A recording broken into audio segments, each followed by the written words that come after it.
Section 1. You'll hear someone booking transport for a trip. First, you have some time to look at questions 1 and 2.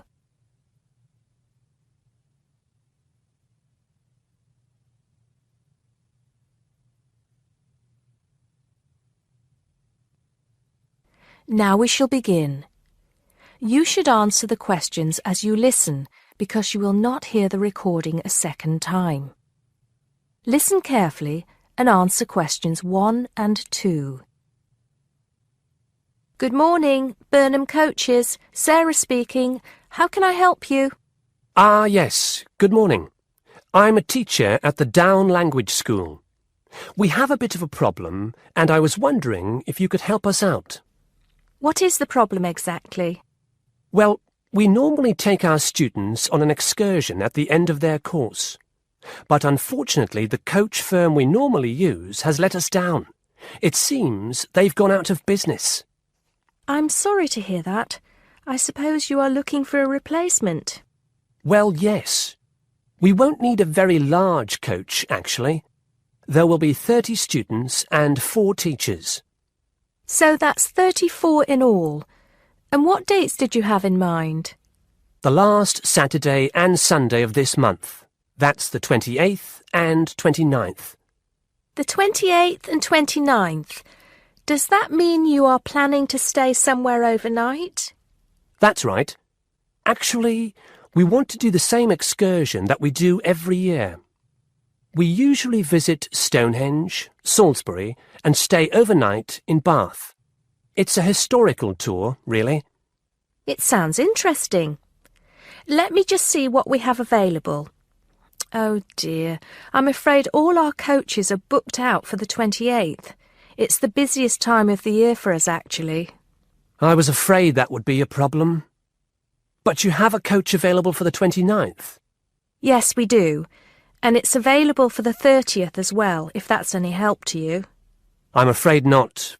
Sunday is the last day. The students go home on Monday. I think we'll just have to change our plans a bit and leave out Salisbury. It's a shame, but I don't think we can fit in all 3 places in one day. So, you would like to book the coach for the 29th, visiting Stonehenge and Bath, is that right? Yes, I think so. Before you hear the rest of the conversation, you have some time to look at questions 3 to 10.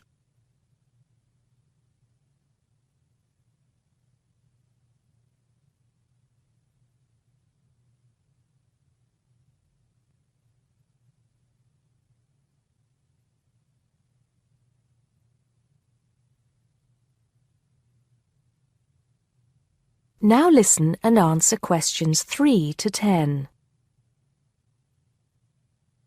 Right, I just need a few details, sir.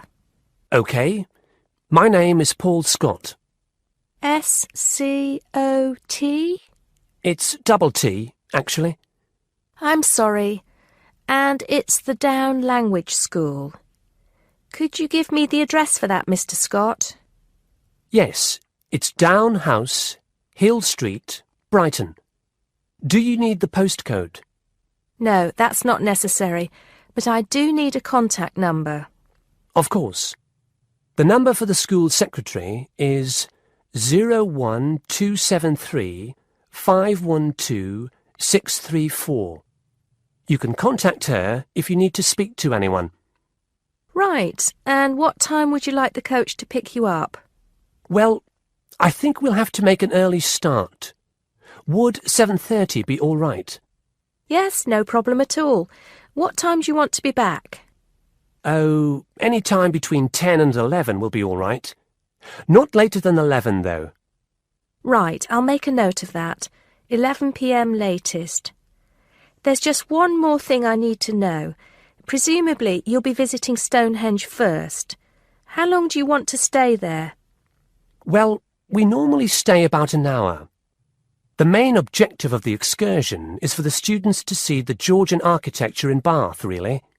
Yes, Bath is lovely, isn't it? I was there myself a couple of years ago. I thought the Royal Crescent was absolutely stunning. I hadn't realised how large it is. Well, I think that's all I need to know, Mr. Scott. Thank you for booking with us. Just a minute.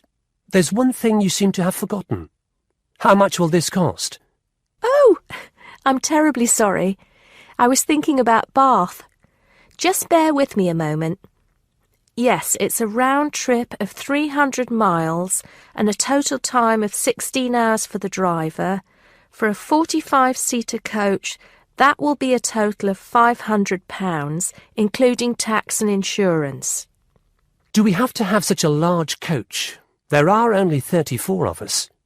We don't have any smaller coaches, I'm afraid. Oh well. At least we won't be cramped for space. When do we have to pay? We require a 20% deposit to confirm the booking. I suggest that you do that as soon as possible, today if you can. The balance you can give to the driver if you're paying by cheque. Have the cheque made out to Burnham Coaches. I think that'll be all right. I will have to check this with the school accountant, but if all is well, I'll arrange for someone to bring you the deposit within the next 2 hours. That'll be fine, Mr. Scott. Well, thank you very much indeed. Goodbye. Goodbye. That is the end of section 1. You now have half a minute to check your answers.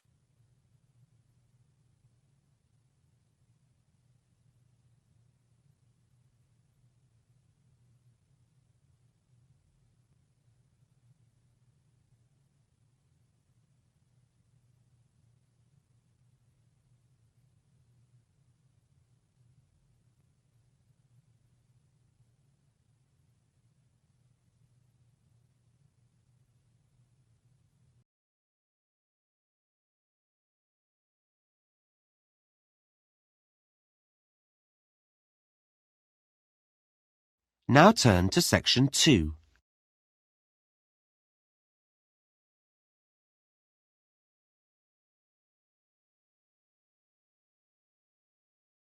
Track 21.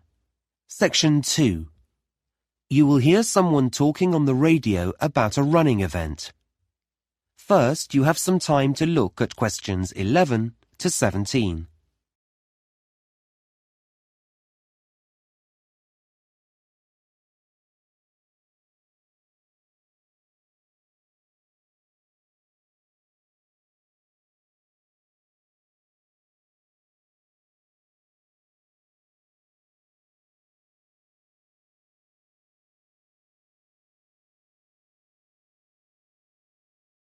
Now listen carefully and answer questions 11 to 17.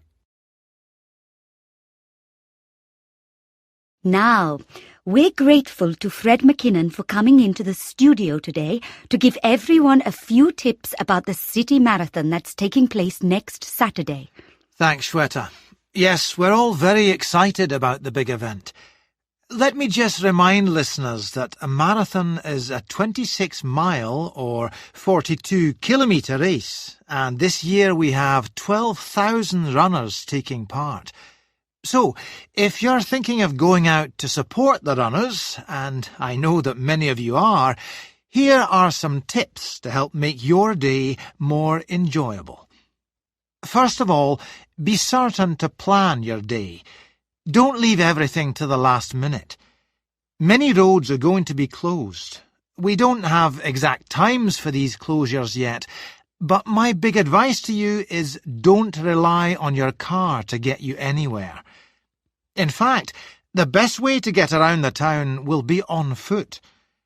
You may choose to cycle, but you still won't be able to go on roads near the runner's route.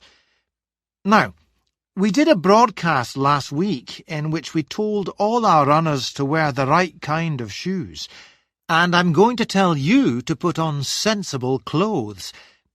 A lot of visitors will be coming to the city. You may be hunting for someone in the race that you want to support. The weather may be hot or it may be wet, which leads me on to another thing. Make sure you look at the forecast on Friday night. If it's going to rain, take an umbrella. And if it's going to be hot, take some drinks. However, please don't try to pass these to the runners. We already have hundreds of volunteers who'll be standing on the roadside, so let them give out the drinks. When you get into the town, find yourself a spot to stand in. You may well want to walk up and down the route, but please don't cross the road. There could be thousands of people running towards you, some very tired and not able to focus clearly. We don't want any accidents, and runners don't want obstacles like you in their path. What they do need is your support, particularly when their energies are low, so cheer them on, and for once, don't worry about noise. The louder, the better. Lastly, if you have friends or relatives who are taking part in the run, please don't say that you'll see them at the finish line. If everyone does that, the whole area will be terribly congested and you won't be able to find anyone. Well, that's most of the advice, but I'd like... Before you hear the rest of the talk, you have some time to look at questions 18 to 20.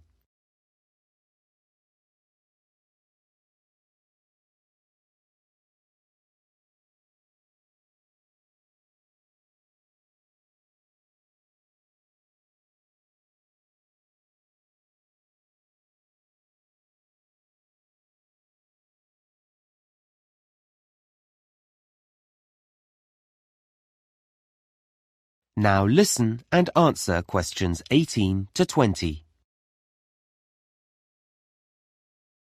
Now, I mentioned transport earlier, and I've just got a few more bits of information about travel on the day. As I said before, roads in the town centre will be closed, but if you need to be picked up at your home, then you could take a taxi some of the way. Unlike the trams and trains, however, they'll be held up on the roads, so passengers shouldn't expect them to be as punctual as they normally are. Don't be put off by this, though. There'll be extra drivers working that day, and you'll get one eventually. If you're meeting up with friends and want to be around when the runners set off, that's 9 a.m. by the way, whatever end of the city you're coming from, I'd say use the trams. They still have routes that cross roads, and this will inevitably lead to some problems, but they're likely to have more reliable timetables than buses at this time of day. And, as you know, unlike taxis, they can carry plenty of passengers. Lastly, the buses. Quite a number of bus routes will be altered slightly, and it's already been decided that some will be closed. There won't be fewer drivers, but they will be operating on different routes, and some will have longer breaks than they normally do. We'll be including a full list of all the bus routes and numbers, and where they'll be going, in this week's local paper, so look out for that. Well, that's it from me. Back to you, Shweta. Thanks very much, Fred. That is the end of section 2. You now have half a minute to check your answers.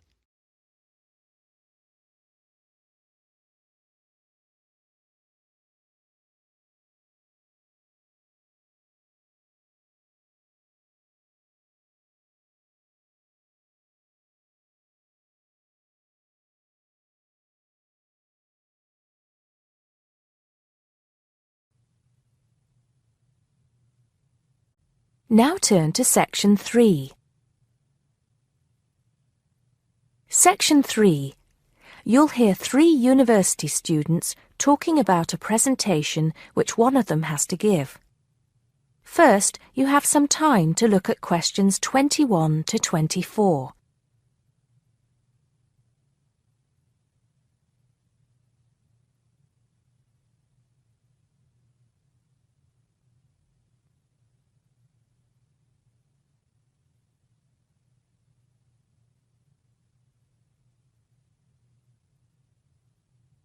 Now listen carefully and answer questions 21 to 24. Hi, Joe. Hi, Isabel. Hi, Paul. Oh, hi, Paul. I've heard you've been stressing out about your presentation on art. I am. Are you still going to talk about the different types of art? Yes. Well, I was planning to, but there's so much stuff on the subject that I'm finding it difficult to put it all into one short presentation. Huh. I usually have the opposite problem. There's nothing worse than going blank, forgetting your words in front of a group of people. Well, the problem is that I don't know how to organize what I want to say in the presentation. Well, you know everything there is to know about the subject. It's just a question of selecting what you want to talk about. Well, there's a lot to discuss about the different periods in art. That's a good way to start. Then you can bring in how specific types of art were popular in each period. Yes, like how sculpture was popular in the classical period and paintings were popular in the Renaissance period. And how now a wide variety of media are used to create modern art. As long as you keep it concise, because it's a large area, there's so many periods and movements in art, and you don't want to just list them one by one. I agree. An explanation of the movements and periods in art wouldn't be too long. You're right. I need to just pick out some key points. Just mention the periods quickly so that I can move on to the real topic of the presentation. Yes, the variety of art, like sculpture, paintings, installations. I have an idea. Why don't you prepare a timeline to show to the class? That would be a nice visual, and it would focus your ideas so you don't get too sidetracked. Great idea. It would certainly cut down on time. Right then. Where are we? You'll begin with a very short introduction to the historical periods of art. Then, you'll talk about popular types of art within these periods.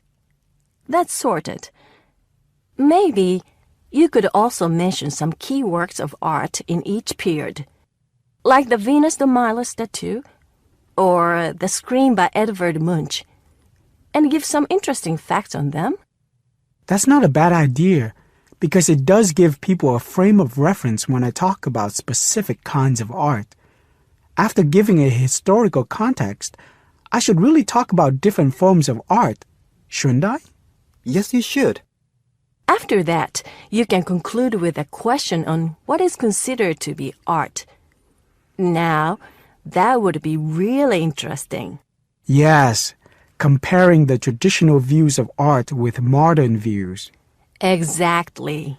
I think I'll have a collection of pictures, including famous pieces of art from classic to modern, projected on the wall, like the Mona Lisa, and some pop art, and ask people whether they think it's art or not.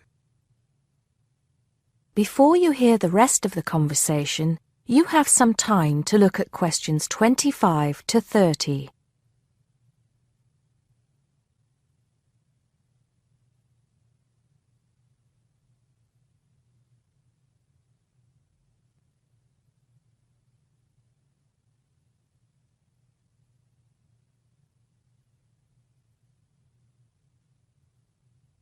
Now listen and answer questions 25 to 30.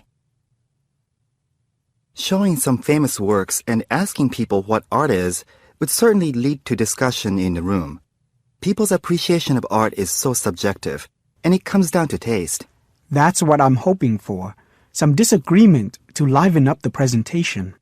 And you could stick in some really controversial ones like graffiti and modern art installations in between pieces of art that are universally accepted, like the work of the Renaissance painters. Sounds good to me. I have to say, I really don't understand some modern art myself. There was one recently that was just a pile of rubbish. It doesn't require much skill to create, does it? And what does it mean? There's no point to it. Actually, Joe, I like some modern art. It makes you look at the world in a different way. Artists now have the freedom to express themselves completely. Yes, but there is an idea now that anything can be art. I've heard of paintings being sold for large sums of money, which have been done by small children and animals. Now that's ridiculous. Oh, You could find one of those paintings and put it in your presentation, couldn't you, Paul? That would really be interesting. Well, Paul, what do you think? I like it. Just thinking. I'll need to do some more research to find pictures for the slideshow. Yes, we can help you. Can't we, Joe? Of course. If you go to the fine art section of the library, I'm sure you'll find everything you need. Just ask the staff and they'll give you access to a slide bank of hundreds of famous works of art. And if you still can't find what you're looking for, use the library computers to go online. There are lots of images on the internet. Of course, you'll need to use a search engine like Google, but it's dead easy. Thanks, guys. I'm feeling much clearer about the project. Your ideas have been really useful. I think I should end with a quote of some kind by a famous artist. What do you think? That's a good idea. Now let's go to the library and see what they have. That is the end of section 3.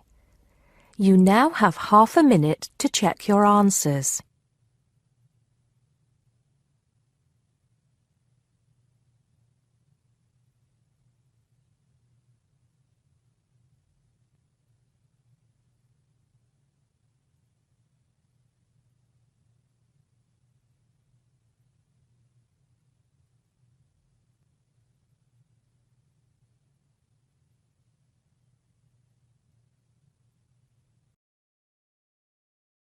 Now turn to section 4. Track 23. Section 4. You will hear a lecture on desert plants. First, you have some time to look at questions 31 to 40.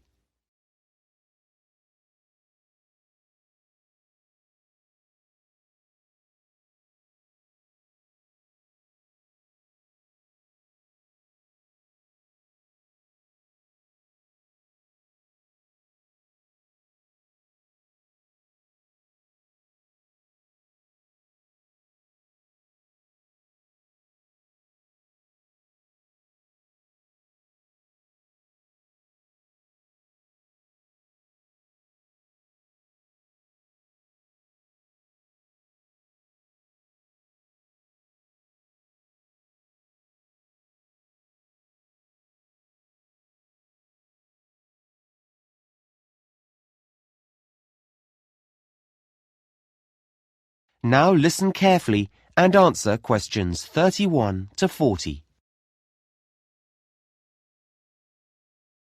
In today's lecture, I'm going to continue our work on plants and talk about plants that live in the desert. Now, just a bit of background information first. As you know, about 1/3 of the world is covered in desert, and the sort of area they're found in is important. Deserts are usually created because the area of land where they lie is located in something that's called a rain shadow. Now, this is a region that's beneath a mountain range, and what happens is that the wind blows over the mountains towards the area, but as it does so, the air loses its moisture and becomes very dry.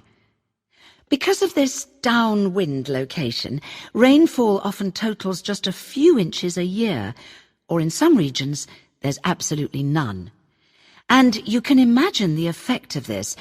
It means that whatever rain does fall evaporates quickly from the ground, and that makes the soil salty, and also leaves behind a whole range of other minerals as well. Now, despite this, deserts are home to many living things. In fact, they're second only to tropical rainforests in the variety of plant and animal species that live there. So, how do plants grow in a place that's so dry? Well, they're specially adapted to do this. In fact, many of the fascinating features of desert plants are adaptations. These are traits that help the plant survive in its harsh environment. And desert plants have two main adaptations. The first is that they have an ability to collect water and to store it. Some have large root systems and amazing internal water storage systems. The second adaptation is that they have features that can actually reduce water loss, and these are often very special leaf designs or additions to the plant structure. So let's have a look at some examples. Desert plants often look very different from any other plants. Okay, this first one is the saguaro cactus, which grows in North America. It looks a bit like an open hand with long fingers. This plant has a large network of roots that extend far, far away from its trunk, and these roots collect water after rain. Then the water's taken here to the green stem. This is where all its water is kept, and it keeps the whole plant alive until the next rain comes. It's a pretty, woody plant. In fact, its skeleton is actually used in building materials, so it's quite strong. This next plant is called the barrel cactus, named because it does look rather like a barrel. It can grow up to 1 meter in height, which is pretty big, and it has long yellow spines. Now, this plant has an interesting adaptation because its shape allows it to expand when it rains, hence the barrel, and store water in its spongy tissue. But then it shrinks in size during dry times as it uses the stored water, so that's a clever design. This third cactus, often just one plant reaching upwards, has these white hairs all over its surface. It's called the old man cactus because of the white hairs, and these help the plant reflect the hot desert sun. So this adaptation is a water conservation aid, if you like. Another adaptation, not directly connected with water, but with survival, is found on something like the prickly pear cactus. There are hundreds of these in the Mexican desert. I'm sure you've seen them on films and adverts. Yes, so because desert plants store water in their spongy tissue, animals will eat them. So the plant has sharp thorns, specially designed to prevent the predator from being able to, well, get near it at all. Our next plant is called the desert spoon. This plant has long leaves that fan out, and they're very succulent because they can also store water inside. However, they're also usually very tough, and this helps keep the water inside and also makes them less tasty. Finally, we come to the aloe plant. This is one that many people keep in their homes. It's an attractive plant which has leaves that look and feel rather waxy. This surface behaves in a similar way to a plastic wrapper and helps the plant to hold the water in. It's a wonder plant, this one. Its juice has been used as a medicine for centuries, and even today you can find it in products on the pharmacist's shelves or in creams and lotions. Okay, well, we're going to take a closer look. That is the end of section 4. You now have half a minute to check your answers.